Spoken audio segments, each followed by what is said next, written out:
Welcome to Cleveland Real Estate Investor. On this podcast, you will hear about every aspect of the real estate investment business. We will talk to rockstar investors about their businesses, how they built them, where they came from, and where they are going. Who am I? I'm Joe Lieber, and I've made millions of dollars in the real estate investment business over the last 20 years. If you're ready to hear the good and bad from a guy who's learned this business from the school of hard knocks and get educated by some badass entrepreneurs, then put your helmet on, strap on your chin strap, and let's ride. Cleveland real estate, best never take the food off your dinner plate. We gonna regulate.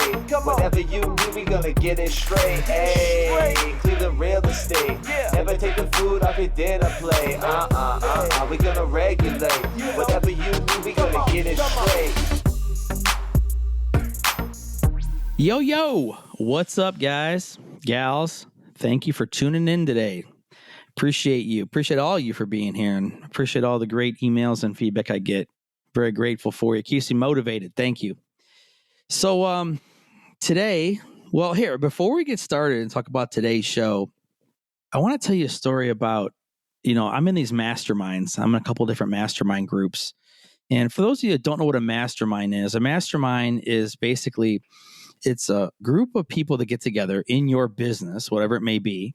And it's all like the top achievers, right? It's the best of the best that join these masterminds. And because they're so damn expensive to join, you got to be the best of the best to afford to go in them. And they should have these for every business, whether you're a dentist or a doctor, an accountant, a lawyer, own a restaurant, whatever you do, they should have these.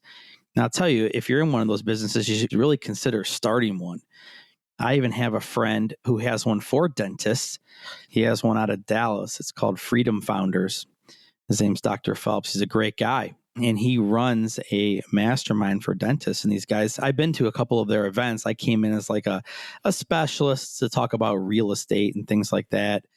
Dr. Phelps runs this thing, and these dentists, they mastermind, talk about their practices and like how to grow them and challenges they're having with associates, and how to hire associates and how to retain them, and really cool stuff like that. I think every business should have that. But I'm in like 3 masterminds right now, real estate related masterminds.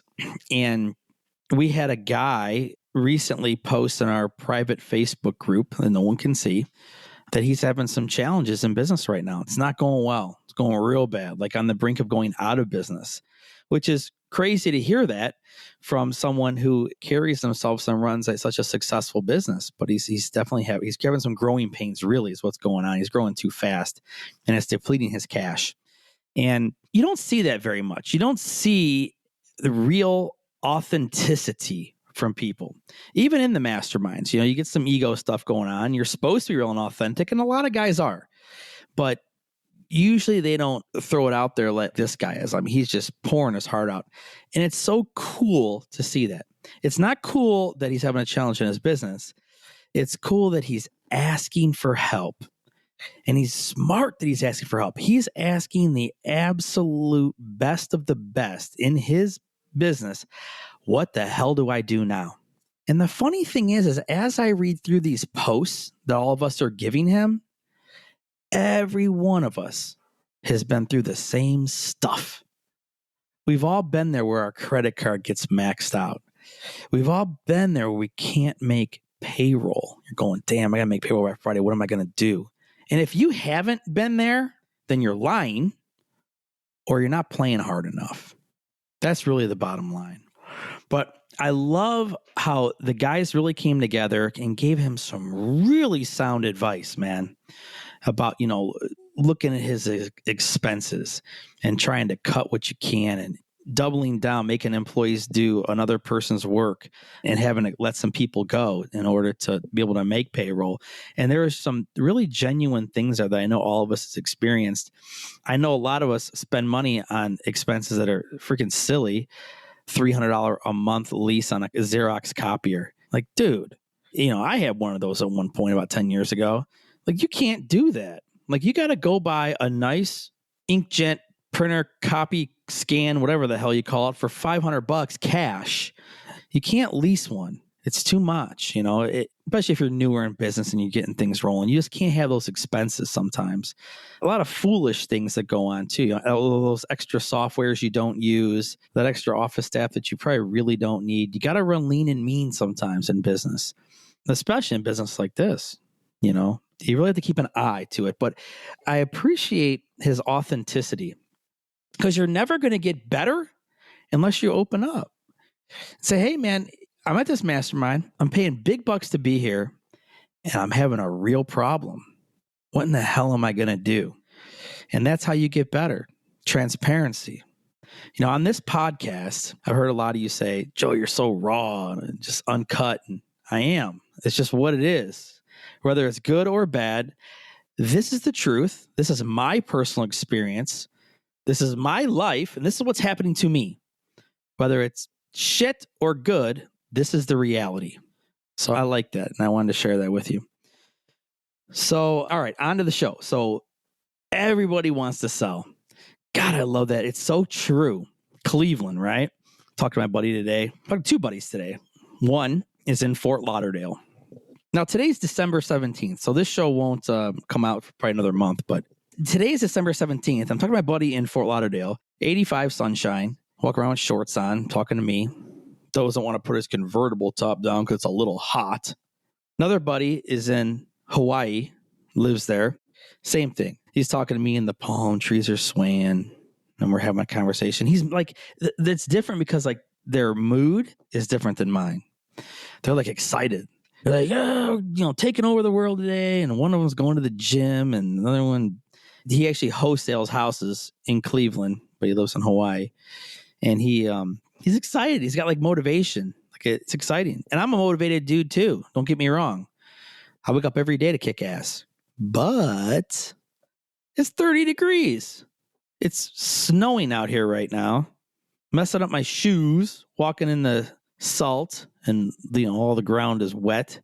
You get that slight sore throat, that you wake up with because it's so cold here. It's different, right? The vibe is different. It's been overcast for at least 2 weeks. I have not seen the sun. And it can drain you. It can drain the energy right out of you. And this is why I get these calls from folks, especially this time of year. They want to sell. They're just done. They're done. They're like, I got the heat bill. The heat bill was $210 last month. The house is vacant. Haven't had tenants not paying. The water bill's $1,000. Taxes are coming due next month. They are done with these houses. They didn't want to go over to them. I was in a house that I just bought today in North Ridgeville. I don't have the heat turned on yet.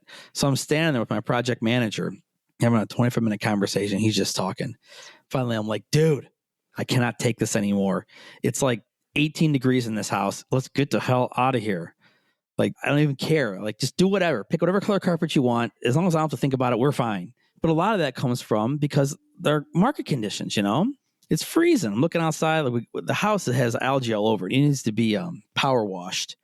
I'm thinking, how the hell are we going to power wash a house when by the time we get to this, it'll be January. January is like the coldest month of the year here. How are we going to get this stuff done? What are we going to delay? We're going to do all this inside stuff and just plan on in April and plan on May listings. I mean, it's totally different. And what are the carrying costs like on this now? Now you got to build in carrying costs. And you have to like pass on deals and stuff because if you buy them at the wrong time of year and there's heavy carrying costs, you can't buy that stuff. To time it perfectly. Everybody wants to sell these houses. Everybody wants to sell. Go to the MLS today. Look at anything over 60 days on market. They want to sell. It's a week before Christmas. Fire some offers out there. Get something. And then call me because I'll buy it if you don't want to. I'm saying you can get good deals right now. That's the cool thing about this, though, right? They all want to sell. They don't want to hold this stuff. When people get in their mind, like I meet a lot of sellers, right? And when you're talking to a seller and, you make an offer to deal on a house, while it's going through escrow, they spend that money. They mentally spend it already. Hell, some of them actually do spend the money. They show up to the closing in a new car. I'm like, whoa, what do you do? Oh, I knew the check was coming. Holy smokes. Went and bought a new car, huh? Some of them mentally spend it. Man, as soon as this deal closes, I'm getting new windows at my house. I'm getting a roof. I'm taking a vacation. I'm paying off my Discover card. Also makes a good opportunity to renegotiate. If you get into something, I see a lot of guys do this. I don't think it's a bad thing. I think it's very fair. A lot of times sellers have a problem becoming realistic with what they're getting for their houses. You might lock something up at $100,000 knowing damn well you want to pay 90.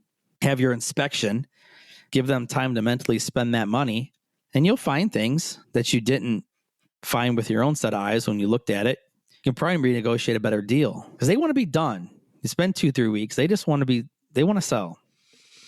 Everybody wants to sell. If they have an unwanted house, they're done. And the market's doing so good around even regular retail deals. You know, they want to sell, they want to move up, they want to move down, they want to move sideways, whatever. Everything's happening right now. There are deals to be had out there. You guys should be finding these. You should be finding targeted lists, people that have triggers, and buying these houses.